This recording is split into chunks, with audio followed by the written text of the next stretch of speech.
principiel li ma jàpp mooy les vastes rassemblements moom Sénégal yàkkoon maintenant nag am na faiblesse boo xam ne aussi coalition yi ñu ngi koy bëgg a jur mooy day tax les petits partis gën a bari c'est-à-dire que mooy li ñoom bon Diouf xam na li may wax mooy li ñu daan tuddee parti yóbbaale ma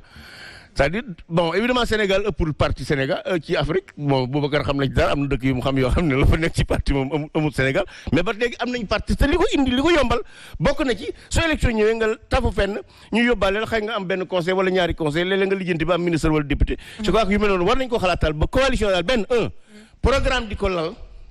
parce que programme boobu jàpp naa ne bokk na ci li war a mën a lënkali nit ñi or boo xoolee dem coalition yu mag yi fi am te nekk au pouvoir day gaaw a tas. parce qu'en réalité programme boolewu leen woon. alors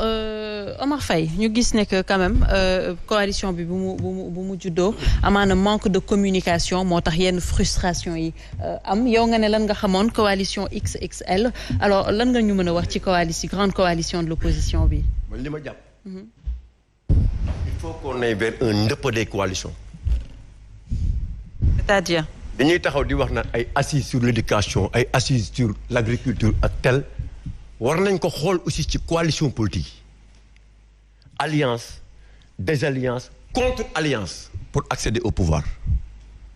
yooyu dañ ko war a xool gëlëmbee jusqu'à son jour amul benn stabilité amul lenn loo xamante ne dañ ko mettre en place uniquement pour xool lan moo ci intérêt population yi wala moo ci intérêt askan bi dañ koy mettre en place uniquement pour déboulonner un pouvoir et ça c'est une chose qui est là que nous avons vécu te loolu ñi koy njëkk a taxawal mooy ñi nga xamante ni dañuy doon ay dissidents du système de Diouf à nos jours loolu mooy am yooyu nag aussi nit ñi mënuñu ci dëkk tey mënuñu teg fii wax légitimité politique sans parler de Pape Diop Pape Diop président Assemblée nationale président Sénat 5 députés et là aussi des mairies donc tey bu ñu xooloon critère légitimité ci loolu ci yenn yi rek kon Pape Diop dinañ ko boole ci les 4 grands wala ñu yóbbu ko ba 5 grands la ñuy waxtaan xool na la ñuy def pour juboo ça n'a pas été fait mais nag il faut ñu jàngat parce que gis nga léegi fi ñu toll nii si sénégalais yi xeex nañu mettre nañ ay coalition fal nañ ku nekk te lañ doon ut ba léegi amuñu ko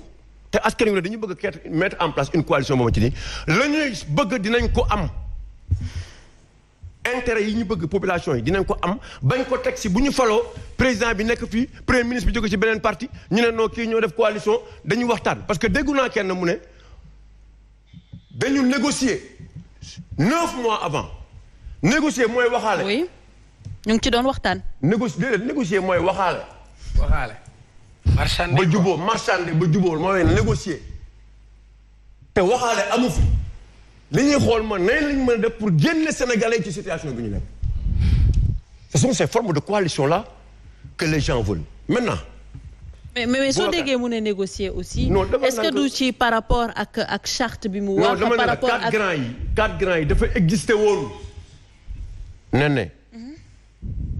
waxtaan nañu ba juboo woon. ba ñu war a signer def communiqué man maa la ko wax xam nga kañ la dañ parce que Sonko ne bëgg naa ñu def coalition bi mais am na ñoo xamante ne mënuma nangu ñu teg leen de côté il faut ñu bokk si Guirassy mii si la bokk kii dekk Saint-Louis muy Cheikh Bamba Cheikh Tidiane Dièye Babacar kii Diop ak ñeneen il faut ñu boole leen ci Aïda Mbodj pour que ñu mën a d'accord mettre en place d'abord la coalition c'est comme ça que ça se passe loolu moo tax mbir mi mujjewul ne ba mettre ñu en place la coalition là waxtaan bi dañ ko def moo dégg nga kiitiin mu ne 9 mois ñu ngi waxtaan 9 mois ñu ngi waxtaan ba mettre en place ne coalition XXL lañ wax maintenant ci XXL bi ba ñu ñëwee tamit gisuñu XXL Yewwi lañ gis mais avant tout je voulais d'abord wax ak Boubacar Camara vous avez mis en place lors des élections présidentielles une coalition qui s'appelle Jotna vous avez eu 600 000 voix dem élection nga ànd yow ak Sonko dem élection ngeen di dem ba ci biir mu am nga rencontrer le président de la République ci biir rencontre bi ñun yëguñu ko sénégalais benn man mooy sénégalais bu ko yëg ku ñuy wax Adama Gaye bu nekk fële sa Caire mooy depuis le Caire moo annoncé wax joxe information bi nga am honnêteté tamit et c'est ça un homme vous avez eu l'honnêteté de dire aux gens que j'ai rencontré le président de la République mais avant may dem waxtaan naa ak Sonko ba ma ñëwee tamit waxtaan naa ak Sonko nga démissionné de jot na si biir jot na boobu encore si le Sonko démissionné dem mais jot na si la yàqoo pratiquement. Pour dire quoi? Pour dire dans ces formes aussi de coalition. Oui. Est-ce qu'on peut continuer à aller comme ça? da ngeen di nekk ba mu neex leen jékki-jékki du ñu xam ne mu demee Sénégalais kenn du yëg benn information génn ngeen xëy suba bàyyante ñu ñëwaat te pourtant. na ngeen tege woon jot na mooy da ngeen ko teg avoir un seul candidat. Et ce candidat là s'appelait qui? S'appelait Sonko. Mais bi ngeen jëm nii da ngeen di dem local dem législative présidentielle ngeen féewaloo est-ce que loolu principe la. Deuxième tour ñu dajaloo. mooy charte bi loolu principe la lu leen tere bu dee askan wi rek moo leen ñor intérêt Sénégal moo leen jóg ngeen waxtaan xam ne kii c'est l'élément qu'il faut pour aller aux élections présidentielles ñu leen demal boobaa Sénégal dañu xam ne ñii kat véritablement nekkul ànd ñu local ànd législative présidentielle toog ñu dispersé wu ne bu ñu demee deuxième tour le mieux placé ñu ànd ak moom est-ce que on va pas comme ni amoon le kii de Berlin le congrès de Berlin le partage du gâteau. D'accord. Parce que il faut ñu interroger l'histoire il faut ñu xam fi ñu jaar yëpp parce que du ñu ñëw aussi di dugg ci situation yi askan bi dugg situation bi demain on va revivre les mêmes situations loolu nit ñi mënatuñ ko nangu. Alors Omar loolu sax c'est la grande question que tout le monde se pose mais dañuy yam d'abord ci forme bi avant ñuy ñëw ci fond bi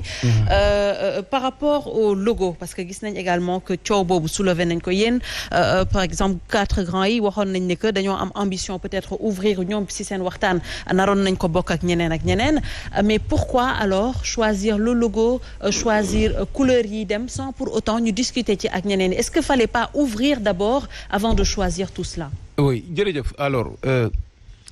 je pense que sëñ Moustapha li nga wax leçon la bu mag ci wàllu coalition président Senghor da daan def saa yu parti opposition demee ba am doole. oui. mu fexe won ko. dëgg la. dem si yàlla Cheikh Anta Diop créé na fi parti